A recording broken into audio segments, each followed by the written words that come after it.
everyone. Happy Monday. My name is Janelle Villiers, and I am your host of the Janelle Villiers Podcast. And if this is your first time here with me, I just want to say welcome.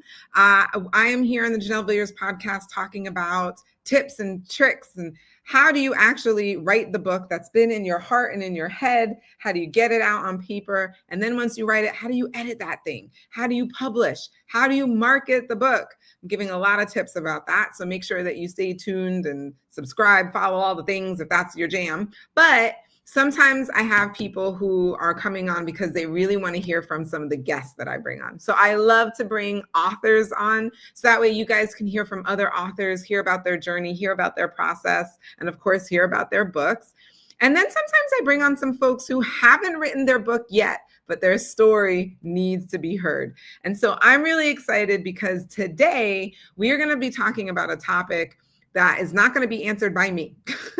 I have an amazing guest today.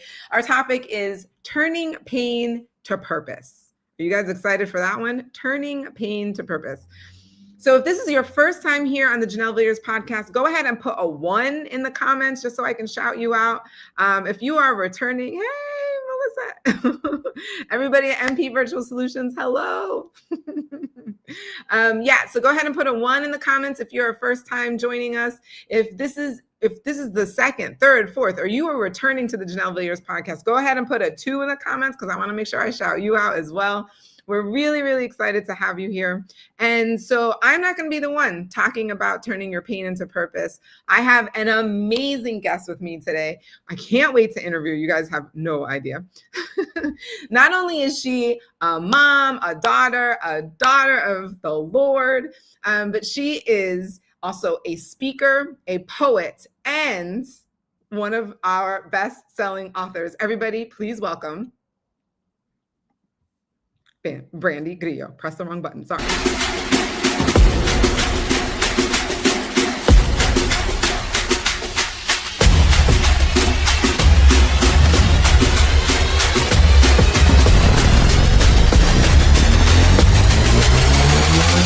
You've believed the lies long enough, the ones that said your worth is in what you've endured. This is where the war ends and healing begins. Yeah.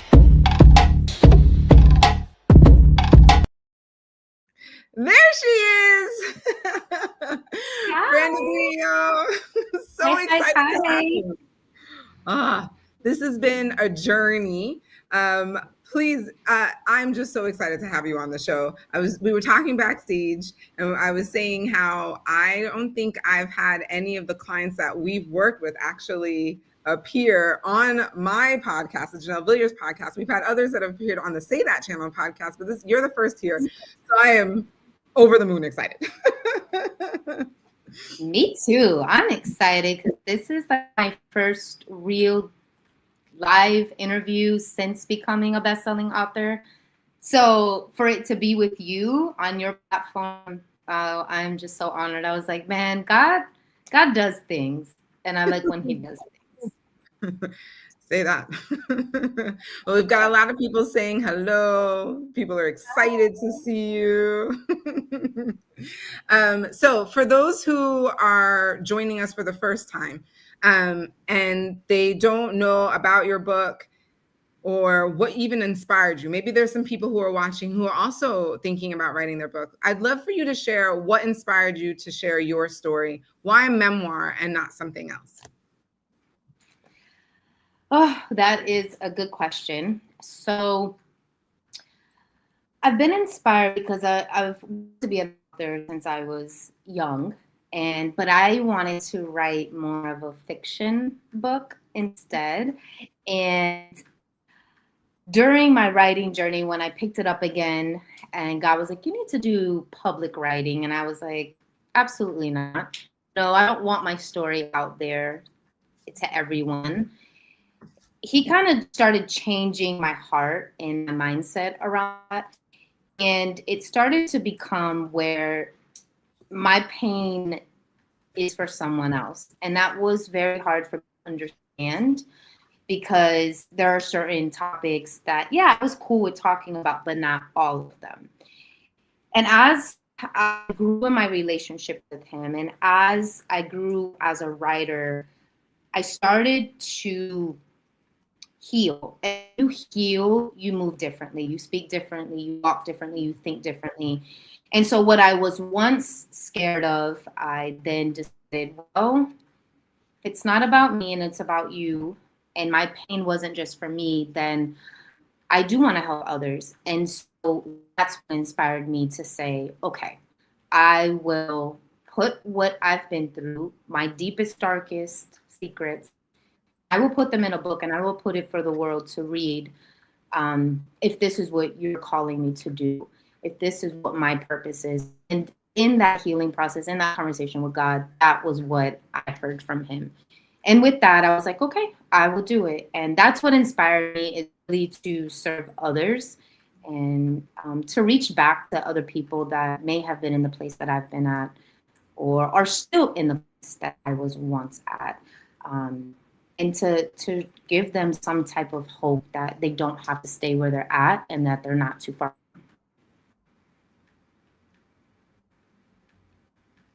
So I love that. For others to know that they're not going through alone and they're not too far gone. So if you guys haven't gotten her book yet, here it is right there. Need to make sure.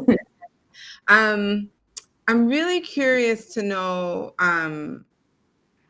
what did you find as you were going through the process of actually writing? What did you find the most challenging? Were there any particular stories that you felt like you were holding really close to the chest that you were like, no, I can't share this? Or did everything just seem to come easily for you? No, it did not come easily for me with certain things. There was a lot of challenging. There was a particular story, but not also just stories. I don't know if everyone's there, but you helped me get this book out, right? And so you and Winston really stretched me when it came to developing the story. Because the story, I know it as, and I have it in my mind, and I know what it is, and my mom knows what it is, and my son knows part of it, and my friends who grew up with me know it. But to get it out was challenging for me, to be able to express it in a way that someone would be able to read it and physically feel it or physically visualize what I'm doing. So that was challenging in some areas. Some areas it was easy, and other ones it got to me. As far as storyline, there was probably two stories that were hard for me. Some of them were, there was a lot that was, but two that stick out to me right now is one, writing about my father, growing up and even up into the present moment, because I don't have a happy ending yet with that relationship. And so talking about him really was hard in certain places with you guys, and even to what recently has happened in the last few years that I was scared about, speaking on it. I was like, do I really go into that? And I believe me and you and Winston had that conversation, like, how much do I really put in there? And then also me, I believe just who I used to be and writing it out, and you guys asking questions, and us having to reread. It was challenging because I'm like, girl, how many times are you gonna do this? Or, trying to forgive who I once was while I'm writing it as the person I am. That was challenging for me, especially with a lot of things that I did with my body to my body. And it brought up some topics. There were some times that I even cried with you guys, that it was like, this is challenging. This is really hard to write, but it's not impossible. And I just had to really lean in to you guys encouraging me and really lean into God. Like, you're really asking me to do this? Because this is very challenging right now. And it's hard to do this. But I would say those were probably my three biggest ones that were challenging. And yes, as someone who was there with you during that process, I can remember each one of those instances when we had conversations. I was crying sometimes, right? So I do recognize a lot of that. And so a couple of things I just want to acknowledge. We're going to get to this, but thank you for saying this. MP Virtual Solutions, Janelle Winston are the best at grabbing the story and making it explode out of you. Bren, your course mate, the two of you did the course together. One of my Yes, and so she was saying it's amazing who we become along the journey of writing. So yes, another author that you can relate to. Yeah. So, as you were saying that, one of the things I realized is this is just it. This is the whole point, right? This is even like the topic, and I'll have that scrolling at the bottom. This is the title of your book, right? Addicted to Pain. It's a very powerful title. And so what does that phrase really mean to you? It was a lifestyle. It wasn't just words, it was what I lived. And when you have a toxic belief system, when you have a toxic environment or circumstances, you tend to fester that kind of stuff. So someone who believes in themselves, knows their worth, is not going to put themselves in positions that I did, or do things I did. Not everything was my fault, but a lot of my journey was me just not knowing what life was without drama or without problems or without, pain. And it was like extra than what we already go through, right? Because life has its troubles. Jesus says that in the Bible, like this world is not going to be with that. But us as human beings, we can add more to our plate. And that's what I did. And that's where the title comes from, because it was a lifestyle I did. Just like people can be addicted to living healthy and working out and taking care of themselves. I was the opposite. I was addicted to people that were toxic, environments that were toxic, drugs, and just everything that just festered negative outcomes and negative conversations. So that's what that title means. It was what I once lived. I know, and I don't want to give too much away because you started to talk about that, right? So things that you have put your body through, and then you start talking about some of the drugs, right? And so, I tell people all the time, like, if you ever feel like you are too gone to be redeemed, you need to read her book. Oh my goodness. Because it is such a story of that. And I think like you said, this addiction that you had to a way of being and a way of seeing yourself or having a particular identity. And so I was actually going to ask a follow-up question, which was related to okay, now how did you turn the pain to purpose? However, people are starting to ask questions in the comments. So I want to make sure we answer people's questions. Yeah. So this one comes from Winnie WB. What have you learned about yourself after publishing your book? That I am more than a writer. Listen, writing is something that passion of mine, so I can write. Like, I don't really need a set stage or a set time. I don't have to be like, oh, I've got to write it this time. I can be driving in my car and something will come up and I've got to be like, pull over, and I'm a writer. But this process I have had to learn how to be more than a writer and be more of a student than anything else. So I've really learned, wow, this takes more, and then I can do it. Like, I can do hard things, challenging things, even things I don't know what to do. Because I know when we first started, I was like, I don't know. And those I don't knows had to develop into, well, how can I know? What do I need to learn? How do I build that? So you just become more of what you are starting to be. So it's like you just learn and you look back and you're like, dang, I did that. And you're like, I didn't even know how to do it. But you have to learn, or you're just going to stay stuck. And you have support, but not everyone's they can't hold your hand for every single thing. So you also have to learn. So yeah, definitely becoming more than a writer. I will say that for sure. That's awesome. That's actually awesome to see, since I feel like I was a part of that journey, and I feel like you have from that. You've rocked it all, Brandy. In the comments. If you guys have questions, please put them in the comments as well. I will put the comments up so Brandy can see. If you have any questions, excuse me, please ask your questions, or if you have comments, I will put them up so Brandy can see them and she can answer your questions. So keep those questions coming. And so my question then is, sometimes healing requires a bit of surrender. So what did surrender look like in your journey with God?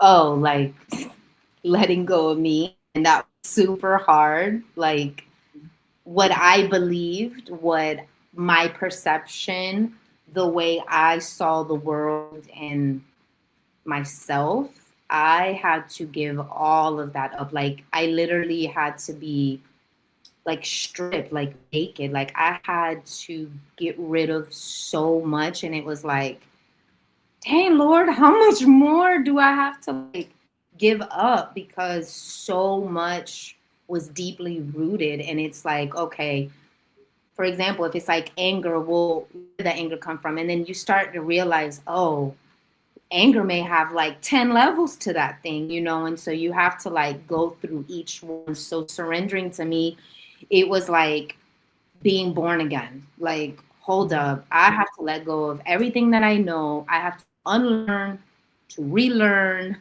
And that's hard. It's hard because us as humans, we want ourselves, right? We want to do it our way.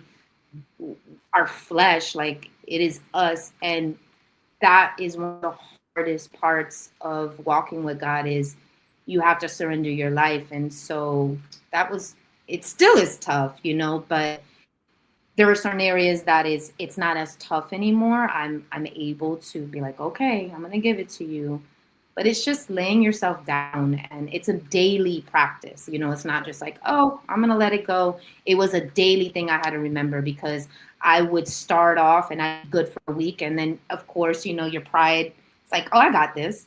I could do this. And I'd put myself in something, and boom, I would fall flat on my face again, and I'd get all dirty again. And then, shame can start coming back in, regret, all these things that I just let go of. I felt like a week ago, now they come back. So it's hard because it takes a lot of effort to get healed, but it's so easy to fall off and get those negative emotions to start coming back. And that was like, okay, this is a daily surrender that I have to do, no matter where I'm at, no matter who I'm with. I have to remember, like, I'm not her anymore, and I have to move differently. So that is super hard. Yes, like they said, healing is not linear. It's not. It's so not. And I love that you said it's a daily practice, and like sometimes you feel like you're making progress, and then you're like back, almost feels like you're back at step one, and then you keep going, right? So it's not linear at all. So speaking about that process, I would like for you to get into a little bit of the process of the writing. I mean, we were witnesses of that, but if you could share with folks about your journey in writing and what that looked like in the editing process, and also even like later, now that you're like getting out there, you had your launch, and what all of that has been like. I'm just really curious if you would share any, like, what do you feel like has been some of like the biggest highlights of either working with us or just this journey of like becoming the author that you now are, a best-selling author? Well, working with you guys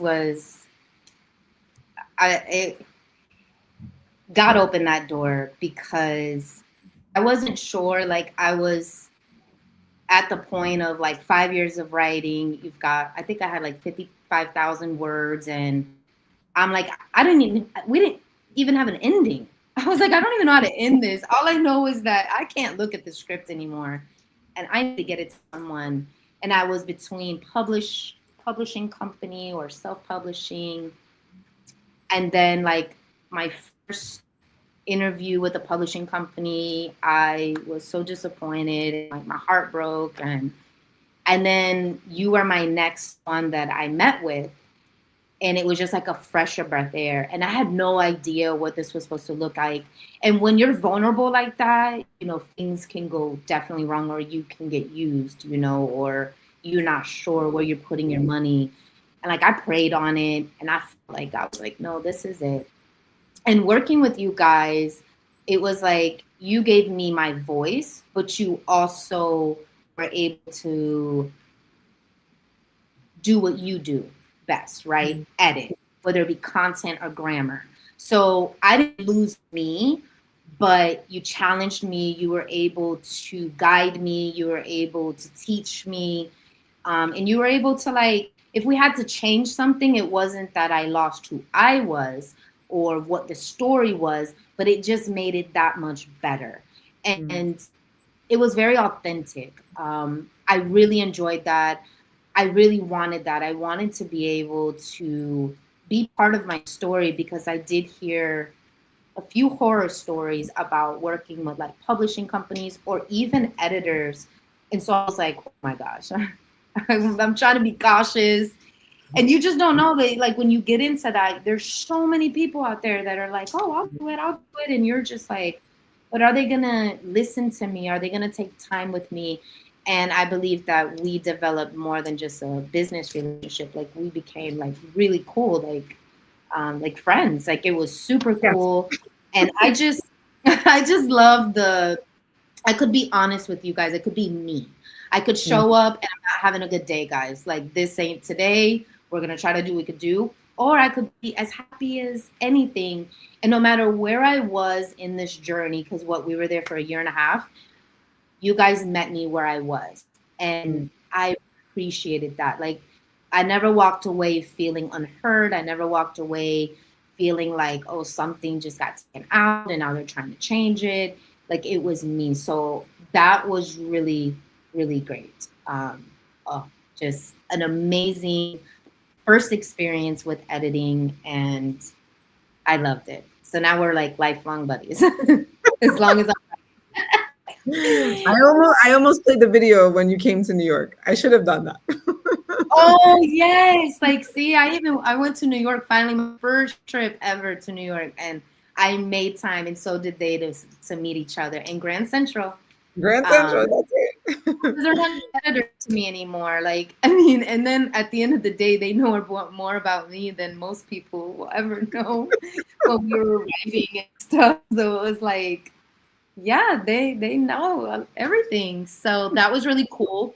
And then you had another question for me. Writing process. Was that your next one? Was that the other one? Oh, yeah. But I think you covered that. I mean, because you said like, I think the biggest, you talked about it earlier and you were like, it's having to share things and that having to revisit. And I think even like forgive the girl who once was as you were writing, I think was happening. Like it's happening at the same time. And then you're also like getting things edited at the same time. And then trying to decide, does this sound better? While also having to forgive yourself, while also trying to make sure it sounds good. Right? Yeah. I think there was kind of like all happening at once. And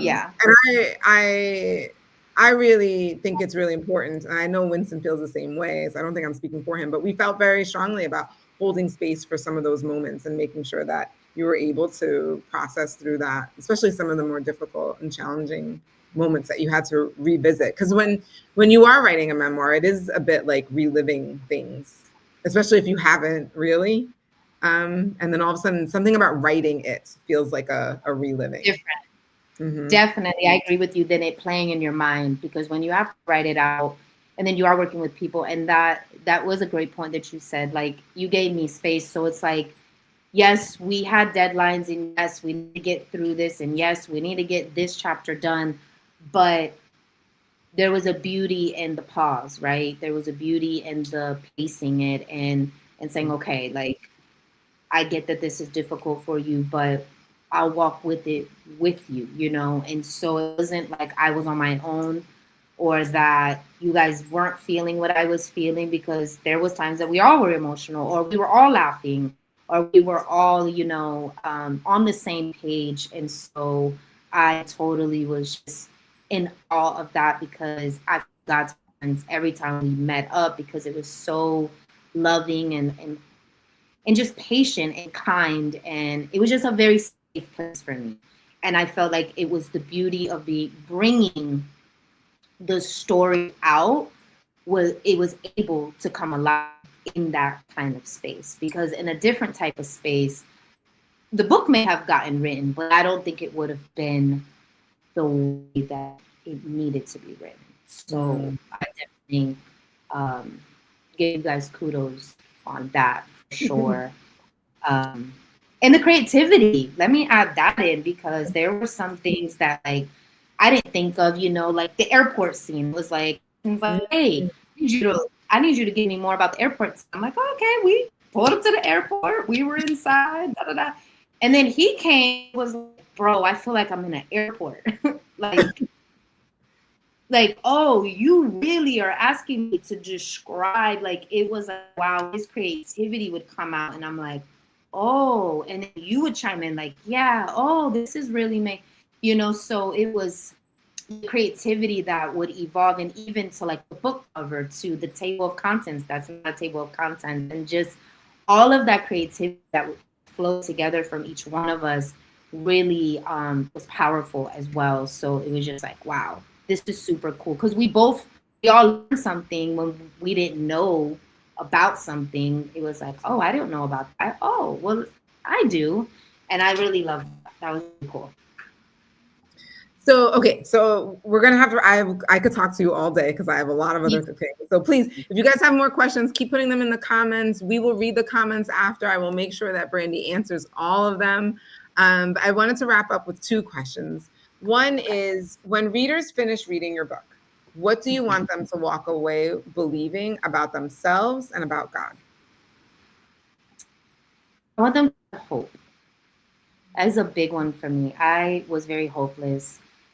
And I want them to have the hope that their life can look totally different, that their circumstances, their perspective, their traumas, their pain, whatever it is, it doesn't stay that way when you get into the presence and relationship with God, because things have to shift. They have to change. You cannot stay the same when you meet Jesus. Like it's impossible. So that he loves you, that he sees you, that he hears you, that he knows more about you than anyone else in this world. And he knew you before you were even formed in your mother's womb. So he knows everything that you've done, everything you're going to do, and everything you are doing. And he still calls you his. Like, he still loves you.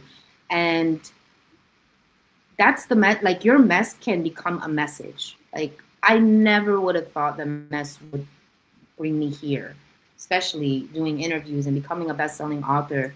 Like, I see myself as an author. I would love that, but for it to be what I went through that almost killed me or almost destroyed me, no, I wouldn't have. So yeah, definitely that Jesus loves you and that you are worth more than you know. And once you know that, life will change. Life can definitely change no matter what age you are. I love that. So, and I certainly feel like people who have read it will get that message. And so if you are some of those people who have read her book, please put in the comments that you read it and if that's exactly what you took away. I will put in the comments how to buy Brandy's book. But as we close out, what is next in the journey for you, Brandy?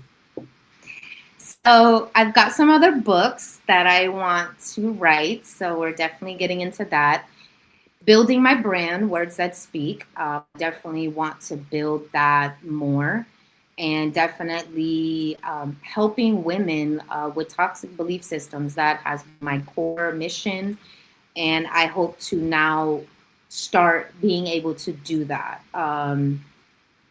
And yeah, that's my next journey as far as this part goes. So I'm just excited for what it looks like now. Like, it's so new for me because I'm so like, oh, the writing part, right? And now this is all very new And so it's a little different, but I am learning like, okay, I got to follow where God's leading me. So I just think the best is yet to come. There's just so much more than what I'm even giving you that I think he has for me that I just don't know about yet. Say that. Well, yes, I see it too for you. I can't wait to witness it, to see as more opportunities come, as you change more and more people's lives. I can already envision it, and I can't wait to see where it leads you. So thank you so much again for joining us. It really was amazing to like sit down and actually talk to you about some of these things, because I don't think we've like done that like on the after side, right?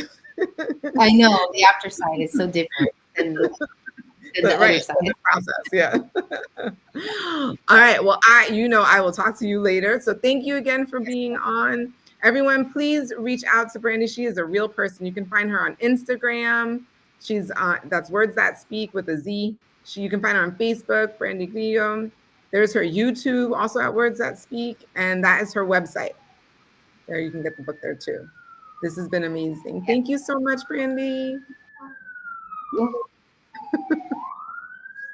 All right, everyone, that is today's show. Thank you so much for joining us. I am really excited to see you next week. We have another special guest with us. And until then, have a great rest of your week and happy Thanksgiving, everyone. Bye.